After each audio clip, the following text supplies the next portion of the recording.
When I was in high school, I was asked by my next door neighbor if I could look after the son for a few hours, but since I didn't have any experience when it comes to babysitting at all, but I thought, why not? It could be good and fun and even get some experience if I would maybe do some babysitting in the future, and I was promised to be well paid. And ever since then, I was asked by the families on the street about looking after the kids from time to time, and I did. And I actually got gained as well reputation for be a good babysitter, and I still continue to do babysitting even after I finished high school. But you may think, oh, if this is a scary story and I had a well liked experience when it comes to babysitting, well, there is only one time that was the most creepiest experience. This happened when I was 19, and I will tell you, it really freaked me out badly. But it didn't stop me from doing babysitting from ever since that particular time happened, though. But anyways, one day, I was asked by our next door neighbor to our left, who had two daughters, that they were going out for the evening for a date night, and they asked me if I could look after their daughters, who were twins and 8 at the time. They were just so sweet girls. They loved me. They even called me like big sister, which I thought was very kind of them and also very sweet. But since I was familiar with their daughters already, and I had looked after them a few times before, so why not? So I went over to the house, and it was around 6 p.m. when there was a knock on the door, and I wasn't expecting anything. I hadn't even ordered pizza or anything like that, so I went to open the door. It was a man standing there, and I recognized him. He was a neighbor across the street named Mr. Ben. Mr. Ben was a single man in his 40s, and he actually was very friendly, and he asked me if I needed help to look after the kids. But I said no. It was not necessarily, but he was insisting that he will help me with that. But I said firmly and that I didn't need any help since I have looked after them before and I have some experience of babysitting for a few years now. So I said firmly I was not needing help. So he said okay, then left. So I thought maybe this was the only time it happened. But then about half an hour later, it was another knock on the door, and when I went open again, and sure enough, Mr. Ben had returned. And he actually had returned with a plate of cookies. He said it was for the girls and me. But I was really surprised. I mean, I didn't want to be seen to be impolite, like very rude, so I took the plate and said thanks. And even though he didn't need it to do this, but he insisting to give it to me.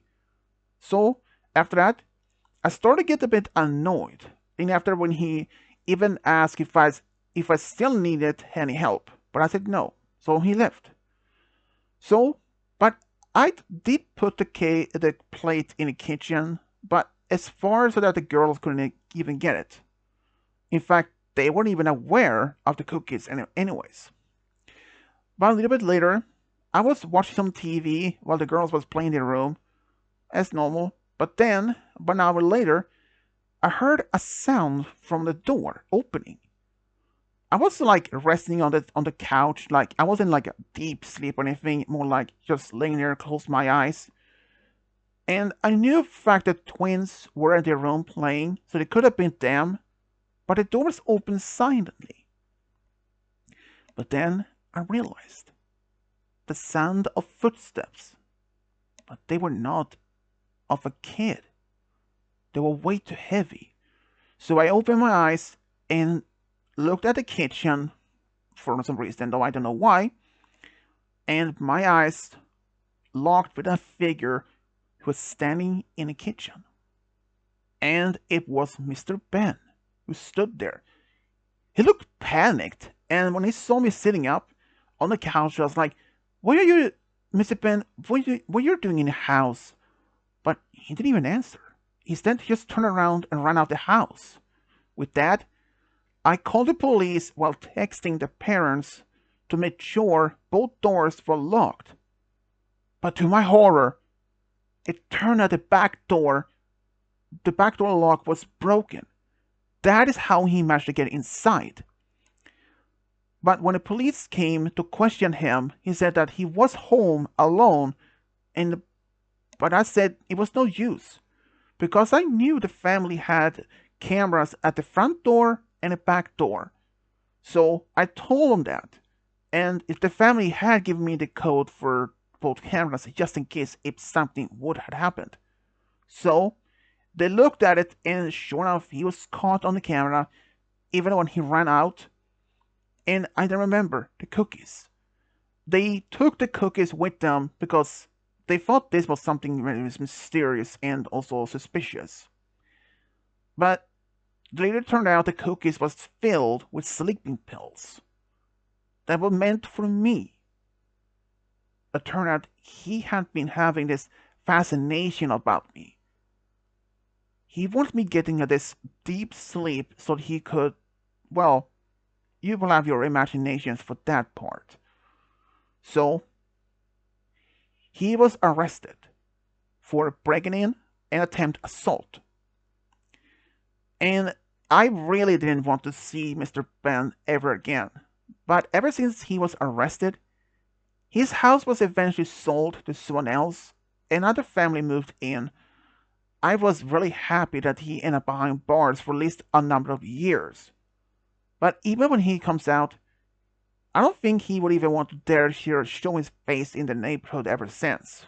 Because ever since that happened, the whole street became aware of what he had been done. And, well, I don't think he would even dare to even show up in that place after he tried to do. And, so yeah. And I wasn't actually stopped doing babysitting for all this. Well, maybe for a short time, just for about a month or so, I did take a break from babysitting just for about a month. But then, afterwards, I went back to normal. Ever since then, I have no much problems like that ever again. So, yeah, to Mr. Ben, let us never meet again, please.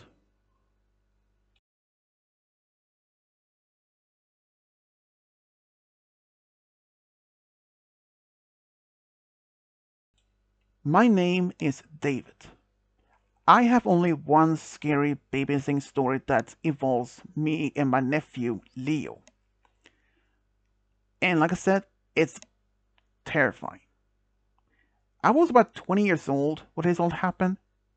My brother, Jack, who is only 4 years older, one day asked me if I could look after their nephew, who was 7 at the time. And I was like, why not? I mean, I have looked after my nephew Leo from time to time before, sometimes for a few hours, sometimes for a day or two.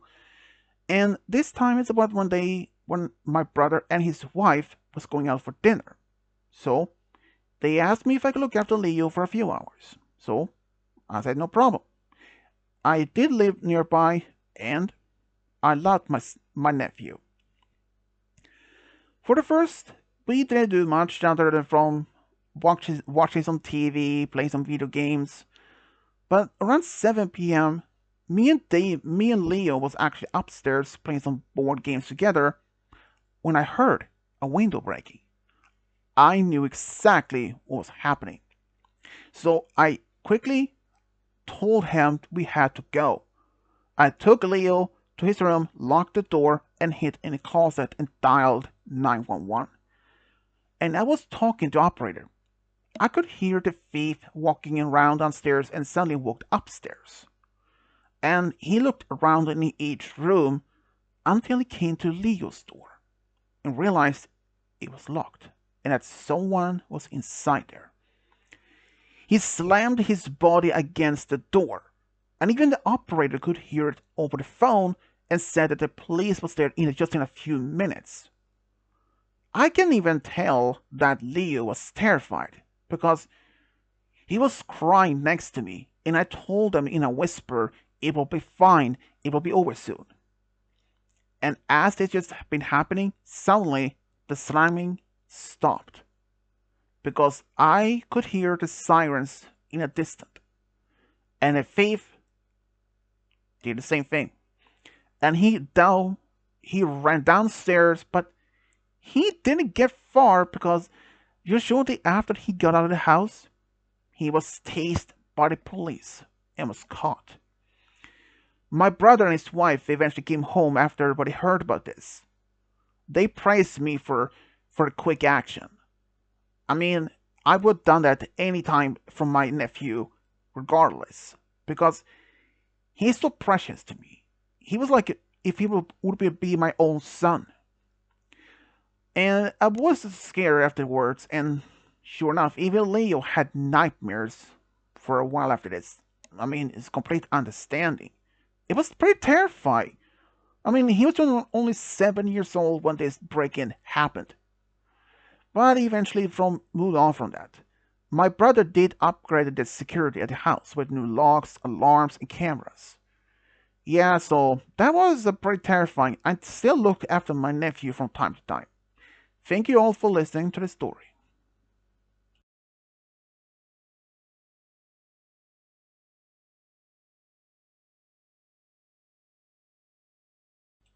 Hi, my name is Mary.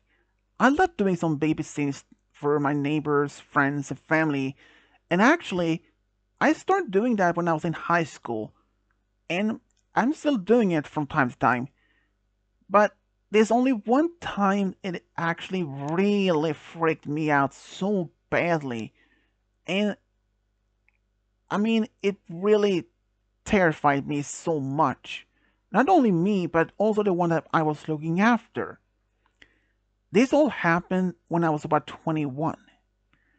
Our next door neighbor asked me if I could look after their daughter, Allie, who was 10 at the time, for a few hours since her mom was going out while her husband were at work. And since I had looked after Allie before, so there wasn't much a problem with that. But sometimes after her mom had left, me and Allie were just watching some TV when I heard it was a knock on the door. When I went to open it, I just opened a bit since I didn't know if Allie's parents was expecting a package or anything. But I recognized the man. He was a next door neighbor, well, is across the street from this particular family. But I could tell at least one thing: he was drunk, and he smiled and said something like on the words of, "Well, don't you look cute?" and asked if he could come in to have some fun. His words, not mine. And I really knew exactly what he meant by fun. That statement made me feel creeped out. I said no.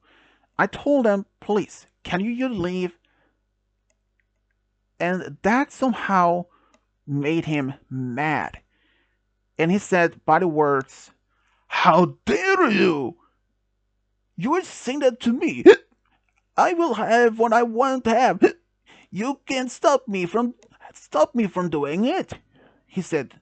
And I could see that he was really red in his face, and he was really slurring his words, which meant he was really under influence of alcohol. He even tried to get in that side in the door through the door, but I slammed it shut and locked it. The man banged on the door for only with his fist for a brief moment, but eventually it stopped because I saw him walking away. So I thought it was over, but my naive mind back then thought, yeah, but it was far from over. And half an hour later, I heard a breaking sound, like crashing, and it came from the kitchen. I was in the living room with Allie, and I saw the man had broken the back door window and was opening the door. I managed to grab Ellie by her arm and took her to her parents' bedroom and locked the door just in time as the man was inside the house. I told Ellie to hide under the bed and grabbed Ellie's dad's baseball bat as a protection. The man knew that we were in there because he taunted with a singing tune while being still drunk. He was like, I know you're in there. Now unlock the door so we can have some fun together. I promise that I will be gentle to you. But there was no way for me doing that. I even told him no firmly by screaming at him. And he started smashing against the door. I said, I will smash your head in if you even try. But that made him even more furious and started screaming that he would kill me if I didn't open the door. That made Allie even more scared. I mean, who could blame her?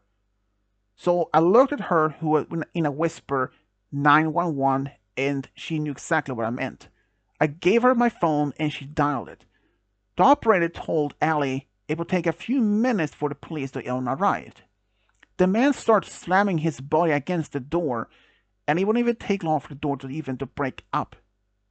So, yeah, I was prepared, and the man managed to break the door down, but I was quick and I slammed the baseball bat in his head and he dropped to the floor fast. And it turned out he was unconscious. That hit managed to knock him out perfectly out cold. When the police arrived, he was still knocked out and they took him away. And after that happened, I did actually call Alice's parents, at least her mom, and they came home fast, both of them. They thanked me for saving their daughter. They couldn't even believe it. The man was well known in the neighborhood for being a big drinker, but he actually ended up behind bars for a number of years because this was a very big offensive for him. Ever since then, Alice's family upgraded their security with more cameras, alarms, and even better locks on the door. And of course, they thanked me for this.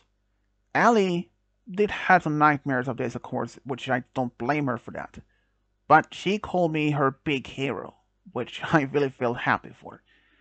I did still look after Allie from time to time after this, but nothing like this has ever happened. Thank you all for listening to my story. Thank you.